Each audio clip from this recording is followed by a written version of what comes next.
నువ్వు బలహీనుని అయితేనే దేవుని యొక్క బలం నీలో కనపడుతుంది. హల్లెలూయా, హల్లెలూయా, ఆమేన్. ఆమేన్. అంటే నీళ్ళలో ఎవడైనా మునిగిపోతున్నాడు అనుకో, వాడిని బయటికి లాగాలనుకో, ఎవరైనా వాడు అసలు అంత బలహీనంగా ఉంటే వాడిని ఈజీగా లాగొచ్చు.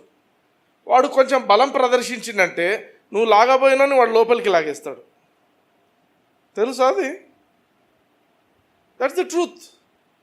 దేవుని యొక్క శక్తి నీలో పని చేయాలంటే you should first accept that you are a weak person.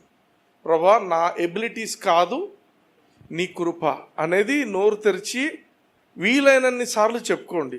ఎన్నిసార్లు ఆ మాట చెప్తారో, ప్రభా నీ కృప, నేనేం లేదు నాయనా, నా జీవితం నీ కృప అని ఎప్పుడైతే రిపీటెడ్గా మీరు దేవునికి జ్ఞాపకం చేస్తుంటారో, his strength will be made perfect in you. ఆయన శక్తి నీలో పని చేయడం మొదలు పెడుతుంది. హల్లెలూయా, హల్లెలూయా.